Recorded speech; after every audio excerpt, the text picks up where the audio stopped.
पास मसला पूछने के लिए कुछ लोग आ गए तो 4-5 साल का बच्चा भी था जिसके वालिद ने गुस्से में अपनी बीवी को 3 तलाकें दी थी। तो छोटा सा बच्चा, कपड़े भी फटे पुराने, और हालत बता रही थी कि गरीबी है। तो जब मैंने मसला बताया कि 3 तलाकें हो गई हैं तो वापस जाने लगे, तो बच्चा मुझसे कहता है, देहाती आदमी तो कहने लगा, मौलवी साहब मेरी अम्मा ते नानी कहनी असन पूछ के आई आप कि हुण असीं लहदा ही रहना है। तो उस बच्चे की नौनिहाल की वो कैफियत देखी तो मैं रो पड़ा। मैंने कहा यार, ये बच्चा बेचारा माँ बाप के होते हुए ये यतीमों जैसी ज़िंदगी गुजारेगा क्योंकि बाप ने तलाक दे दी। किस तरह मसाइल नहीं बताए लोगों को, तालीम से आगाही नहीं किया। और इसमें बहुत बड़ा जुल्म है उन लोगों का भी जो जनाजे पे खड़े होके तो कह देते हैं, मेरी तरह के लोग, अच्छे उलमा की बात नहीं करता, वो कह देते हैं देखो जिन लोगों को जनाजा नहीं आता, भैया आपने किस दिन इशा के बाद क्लास लगाई थी जनाजा सिखाने की? ये तो आपने कह दिया लोगों को कुरान जी ठीक नहीं आता। तो यहाँ तो बेचारी बीबियाँ जिनको सही पढ़ना नहीं आता वो मिशन बना लेती हैं कि मैंने इतने 100 को कुरान पाक पढ़ाना है, बेवा हो गई हूँ, तलाक याफ्ता हो गई हूँ, सारी ज़िंदगी कुरान पढ़ाऊँगी। हम क्यों ये मिशन नहीं बनाते, क्यों इस तरफ सफ़र नहीं करते? एक तो दीनी मालूमात में, दीनी उलूम में अपने आप को लगाएं और ज़ौक़ पैदा करें कि जो चीज़ें मुझे नहीं आती मैंने वो सीखनी है, जो मामलात मुझे नहीं आते मैंने उनकी तरफ सफ़र करना है। एक तो अपना ये मिजाज बनाएं। और जब आप दीनी उलूम सीखते हैं तो पता है कौन सा मंज़र कायम होता है? मंज़र वो बनता है कि हज़रत अबू हुरैरा भी दीन सीखा करते थे, हज़रत अब्दुल्ला इब्न उमर भी असहाबे सुफ़ा में रहा करते थे, हज़रत अनस बिन मालिक भी रहा करते थे। और ऐसा मंज़र बनता है कि हज़रत सैयदा खतीजतुल कुबरा रज़ी अल्लाह तआला अन्हा फरमाती हैं, सैयदा फातिमा हुजूर की गोद में बैठी होती थी और नबी पाक से बातें पूछती थी और हुजूर उन्हें बता रहे होते थे। सैयदा आयशा हुजूर से दीन की बातें पूछती। चौथा हिस्सा हमारी फ़िक़्ह के उसूल हज़रत फातिमा की, हज़रत आयशा सिद्दीक़ा की मरवियात पर मबनी है। अगर हमारी बच्चियां छोड़ दें डाइजेस्ट पढ़ना, छोड़ दें इधर उधर की मूवी देखना और वो किताब व सुन्नत पर आ जाएं, तो बहुत सारे मसाइल ऐसे हैं जो उलझने से पहले ही सुलझे हुए हों। दीनी तालीम का मिजाज और ज़ौक़। और दूसरी आयत करीमा मैंने तिलावत की, अल्लाह करीम ने कुरान मजीद में फरमाया, या अय्युहल्लज़ीना आमनू कू अनफुसकुम व अहलीकुम नारा, ऐ ईमान वालों खुद भी दोज़ख की आग से बचो और अपने घर वालों को भी बचाओ। ओ वालिद, वो माँ जो बच्चों को भूख से बचाने के लिए मेहनत करती है, उनको मायूसी से बहुत सारे माँ बाप ऐसे होते हैं जिनके पास कपड़े लेने के पैसे नहीं होते ईद पे। क्यों? अजान शुरू होगी जी, अजान सुने जी। अजीज़ भाई, जिस तरह हम अपने बच्चों को देखें, बहुत सारे माँ बाप के पास गुंजाइश नहीं होती, लेकिन इस नीयत से कि बच्चों के दिल टूट जाएंगे, ईद पे कैसे गुजारा करेंगे, मुश्किल से भी कपड़े ख़रीद के देते। इस तरह हम अपने बच्चों को भूख से, प्यास से, मायूसी से बचाते हैं। इस तरह हमारे रब ने हमारे ज़िम्मे लगाया है कि तुम अपने बच्चों को कोशिश करो दोज़ख की आग से बचाने की। हज़रत उमर फ़ारूक रज़ी अल्लाह तआला अन्हु ने अर्ज़ किया था, या रसूल अल्लाह सल्लल्लाहु तआला अलैहि वसल्लम, इस आया करीमा का माना क्या है?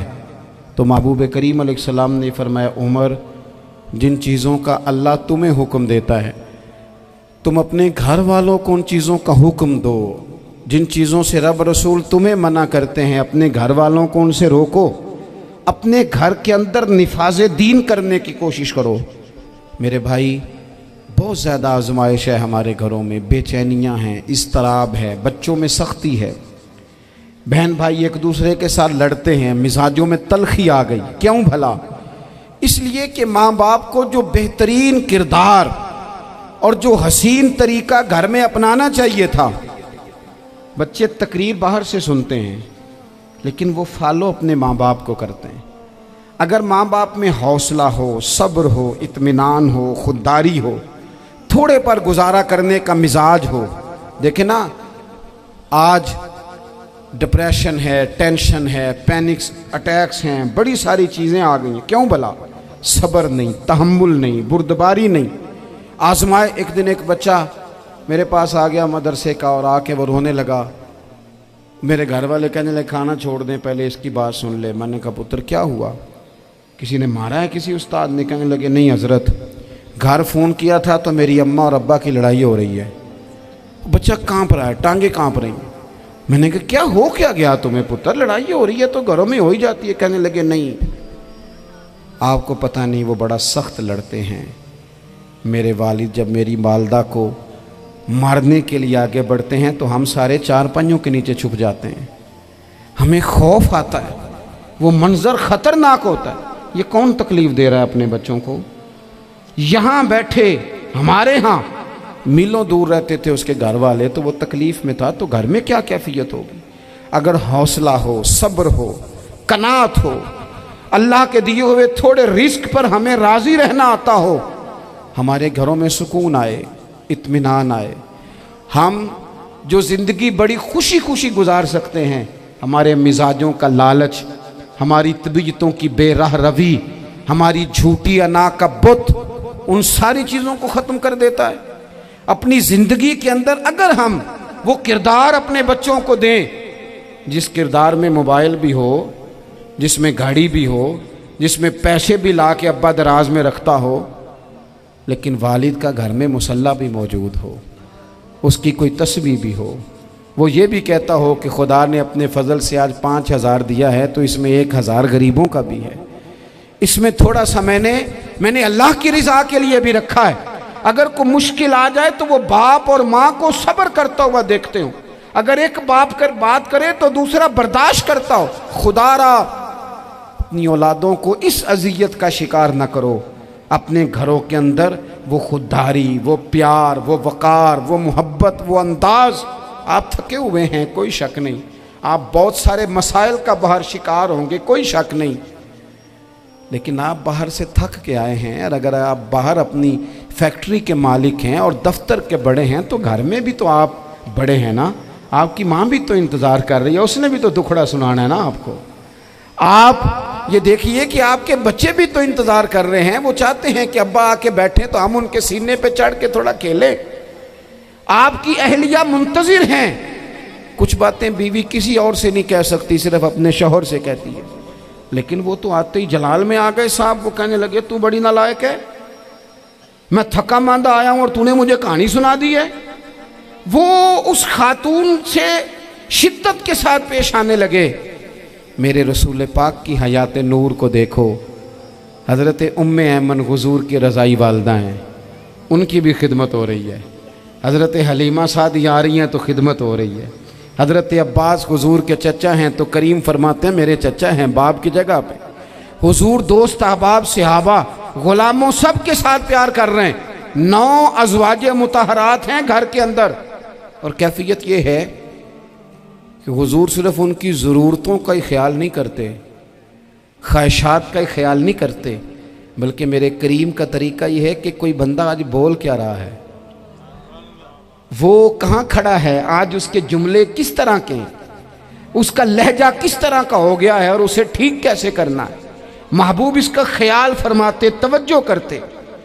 मैं कहता हूँ कि हम सबको शौक़ आया है आराम करने का। मैं सुबह 11 बजे से पहले अपने घर से निकल आया था और ये वक्त आ गया है और रात को खुदा जाने किस वक़्त घर पहुँचना है।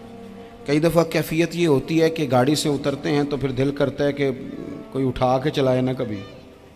इसके बावजूद बहुत सारे लोग नाराज़ रहते हैं कि हमसे मिल के नहीं गए, फ़ोटो नहीं खिंचवा के गए, फलानी जगह चाय नहीं पी के गए। ये तसलसल है। लेकिन मैं जितना मर्ज़ी थका मांदा घर जाऊँगा ना, कभी ऐसा नहीं हुआ कि मैं घर जाऊँ तो बड़ी टेंशन में जाऊँ। मेरी घर वाली एक दिन मुझसे कहने लगी आपने कभी नहीं कहा कि मैं थका हुआ आया, बंदा थक भी तो जाता ही है ना, कभी कहाँ करे ना। मैंने उसे कहा पता क्यों नहीं कहता, इसलिए नहीं कहता कि मैं नहीं चाहता कि मेरे बच्चे ये कहें कि हमने दीन नहीं पढ़ना, हमारा बाप तो बड़ी मुश्किल में है। हम अपने काम के बारे में अपने घर में शिकवे करते हैं। आप किसी बच्चे से पूछ लें कौन सा काम करना है, कहता जेड़ा अब्बा जी कर दे रहे वो नहीं करना। क्यों? कि अब्बा जी हर रोज़ तो कहते हैं मैं बड़ा उलझ गया हूँ, ये काम बड़ा मुश्किल है। मैं चाहता हूँ कि मैं अपने बच्चों को ये बताऊँ कि पुत्र मैं तो जिधर जाता हूँ फूल ही फूल हैं। मैं तो जिधर से गुज़रता हूँ मोहब्बत ही मोहब्बत है, मैं तो जिधर से देखता हूँ दुआएं ही मिलती हैं, ताकि उनका शौक़ पैदा हो। मेरे अजीज़, आप थोड़ा सा दिल बड़ा करें। अगर आप एक की वजह से पूरा घर सुकून में आ जाता है तो आप दिल बड़ा क्यों नहीं करते? जगह ढूंढते हैं बस मुझे कोई तंग ना करे, कोई मेरी बाप माँ बदौलत को कोई परेशान ना करे। बुखारी शरीफ सुनिए, हज़रत आयशा सिद्दीक़ा रज़ी अल्लाह ताला अन्हा बैठी हैं। हुजूर फरमाने लगे, आयशा आज एक बात ना बताऊं तुम्हें? या रसूलल्लाह बताइए। हुजूर फरमाने लगे, जब तुम मुझसे नाराज़ होती हो तब भी मुझे पता चल जाता है, और जब राज़ी होती हो फिर भी पता चल जाता है। तो हज़रत सैयदा आयशा सिद्दीक़ा बात सुन के बड़ी खुश हुई। या रसूलल्लाह वो कैसे? हुजूर फरमाने लगे, कभी कभी तुम कसम उठाती हो। या रसूलल्लाह हाँ।